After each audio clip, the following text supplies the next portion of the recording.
Hello everyone, welcome to Vedant classes. So today I am going to start a new chapter. This is a chapter number 6 of class 5th NCERT EVS Science. And the chapter name is Every Drop Counts. So let's begin with me. Long ago, this is the picture of गढ़सिसार. तो ये बहुत ही पुरानी picture है गढ़सिसार lake की. So this is the lake. अब अगर हम बात करते हैं कि इस लेक का नाम गढ़सिसार ही क्यों पड़ा, इसके पीछे का कारण क्या है. देखो, सार जो होता है, सार का मतलब होता है लेक, और जो ये गढ़सी है, गढ़सी जो है ये जैसलमेर के एक राजा थे जिनका नाम था गढ़सी, जिन्होंने 650 साल पहले कुछ लोगों की हेल्प से इस लेक को बनवाया था. सो दैट इज़ वाई ये उनके राजा के ऊपर नाम रखा गया है. And sar is basically lake. ठीक. All around the lake there are ghats with steps leading to the water, decorated verandas, large hall, rooms and much more. तो अगर हम बात कर रहे हैं, लेक के चारों तरफ जो है बहुत सारे घाट्स अवेलेबल है. आप यहाँ पर देख सकते हो, दीज वर द घाट्स. और बहुत सारे डेकोरेटेड वेरांडाज है, स्टेप्स है, तो वो सीढ़ियाँ है ताकि लोग नीचे उतर कर पानी वगैरह लेकर अपना जा सके. एंड मैनी मोर थिंग, मतलब यहाँ पर रूम्स भी है, वेरांडाज है, हॉल्स है बड़े बड़े, एंड वो डेकोरेटेड है, मतलब उन पे जो है वो नक्काशी की हुई है. बहुत ही सुंदर सुंदर वहाँ पर डिज़ाइंस है, जैसे आप यहाँ पर शायद इस पिक्चर में देख सकते हो कि उन्होंने कितना ब्यूटीफुली इन सब चीज़ों को बनाया है. Now people came here to celebrate festivals and for program of a music and dance. तो यहाँ पर लोग जो है वो आते हैं जब उन्हें फेस्टिवल्स, जो त्यौहार होते हैं, उनको सेलिब्रेट करना होता है, या फिर जब उन्हें म्यूज़िक या डांस परफॉर्मेंस वगैरह को, प्रोग्राम्स को एंजॉय करना होता है. Children came to study in the school on the ghats. और जो स्कूल के बच्चे हैं वो भी यहाँ आकर घाट्स पर पढ़ाई कर लेते हैं. The talab belongs to everyone and everyone took care to keep it clean. तो ये जो तालाब है ये सबको ही बिलोंग करता है, और हर कोई जो है इस तालाब को क्लीन करने में हेल्प करता है. मतलब ये कोई इंडिविजुअल टास्क नहीं होता, वहाँ के सभी जो लोग हैं वो इसको क्लीन करने में, साफ़ सफाई रखने में हेल्प करते हैं. Rain water collected in this lake spread over many miles. और रेन वाटर, जो बारिश का पानी होता है, वो इस लेक में कलेक्ट हो जाता है, और ये जो लेक है ये बहुत माइल्स तक है, मतलब ये बहुत बड़ा लेक है. It was made in such a way that when the lake was full, the extra water flowed into another lake at a lower level. और इस लेक को इस तरीके से बनाया गया है कि जब ये लेक बिल्कुल फुल हो जाता है तो इसका जो पानी है, जो एक्स्ट्रा वाटर होता है, वो इसके साथ वाले नेक्स्ट लेक के पास चला जाता है. और इसी तरीके से 9 लेक्स जो है वो फिल्ड अप हो जाते हैं. मतलब हम कह सकते हैं कि 9 लेक्स जो है वो इंटरलिंक्ड है एक दूसरे से.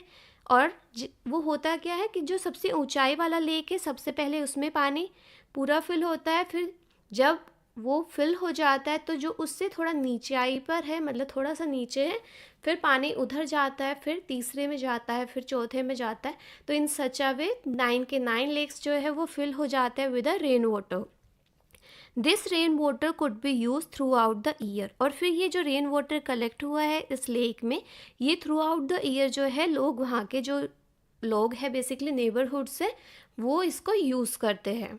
Today Gadisar is no more in use. और आजकल ये जो गढ़सिसार है बेसिकली इसका कोई यूज़ नहीं है, because many new buildings and colonies have come up in between those 9 lakes. Because आजकल बहुत सारे बिल्डिंग्स और कॉलोनीज़ वगैरह जो है वो 9 लेक्स के बीच में बन गई है. तो वो जो इंटरलिंक थी, जिससे कि एक का पानी दूसरी लेक में जा पा रहा था, वो कनेक्शन जो है वो एक तरीके से टूट गया है, बिकॉज वहाँ पर नई बिल्डिंग्स और कॉलोनीज़ वगैरह फॉर्म हो गई है. Now the water does not get collected in these lakes. और इसी वजह से इन लेक्स में आजकल जो है वो वाटर कलेक्ट नहीं हो पाता है.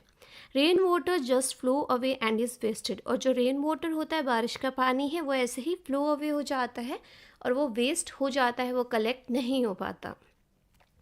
Now through the eyes of Al Biruni, more than 1000 years ago. तो 1000 साल, इवन बहुत साल पहले क्या था, एक ट्रेवलर था, बेसिकली एक मुसाफिर था जो इंडिया आया था, और उसका नाम था अल बिरोनी.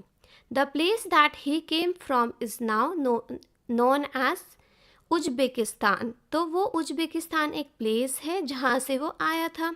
तो Al Biruni carefully observe and noted down the detail of all the that he so.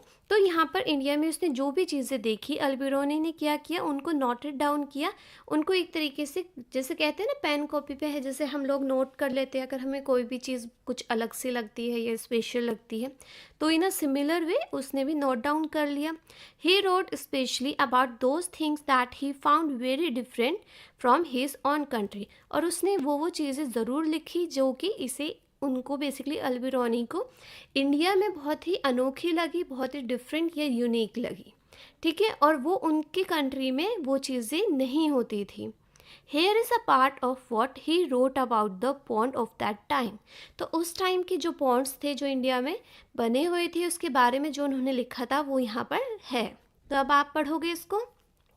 The people here are very skilled at making ponds, कि जो इंडिया के लोग हैं वो बहुत ज़्यादा स्किल्ड है और पॉन्ड्स बनाने में एक तरीके से बहुत ज़्यादा माहिर है। My countrymen would be surprise to see them, कि अगर मेरे लोग, मतलब अल-बिरूनी की कंट्री के लोगों ने अगर देखा इंडिया के पॉन्ड्स को, तो वो बहुत ज़्यादा क्या हो जाएंगे, दे गेट सरप्राइज, वो बहुत ज़्यादा सरप्राइज्ड हो जाएंगे। They pile up huge rocks and join them with the iron rod to build chabutras, कि वो क्या करते हैं, वो बड़े बड़े रॉक्स को लेते हैं, पत्थरों को लेते हैं और उन्हें आयरन रोड से जॉइन करके बहुत बड़े बड़े चबूतरेस बना देते हैं। चबूतरेस बेसिकली जो रेस्ड प्लेटफॉर्म्स होते हैं। तो लेक के चारों तरफ बहुत सारे चबूतरे बने हुए हैं, and between these there are rows of a long staircase, और बीच में इन्होंने रोज बना रखी है लंबे लंबे सीढ़ियों की, जिससे लोग क्या करते हैं, वो ऊपर जाते हैं और नीचे आते हैं। अब ये जो स्टेप्स है, बेसिकली जो सीढ़ियाँ बनाई हुई है, ये इस तरीके से बनाई हुई है कि जो लोग अंदर आ रहे हैं या फिर जो लोग ऊपर जा रहे हैं और जो लोग नीचे आ रहे हैं, उनकी जो सीढ़ियाँ है वो अलग अलग है, सो दैट वहाँ पर कोई भी क्राउडिंग ना हो। लेस क्राउडिंग रहे, कम भीड़ रहेगी तो इजी गोइंग होगा, सब आएंगे, मतलब एक साइड से सब लोग आएंगे और दूसरी साइड से सब लोग जाएंगे, तो इससे क्या होगा, ट्रैफिक नहीं होगा एक तरीके से। Today when we study history we learn a lot about those days from the writing of Al Biruni. तो अगर हमें हिस्ट्री पढ़ते हैं तो अल-बिरूनी की राइटिंग से हमें बहुत सारी चीज़ों का पता लगता है। Now observe and find out. Look at the area around your school, अपने स्कूल के आसपास का आप एरिया देखें और फिर वहाँ पर देखिए कि वहाँ पर कोई फील्ड, फार्म या पक्का रोड, ड्रेन्स वगैरह है क्या।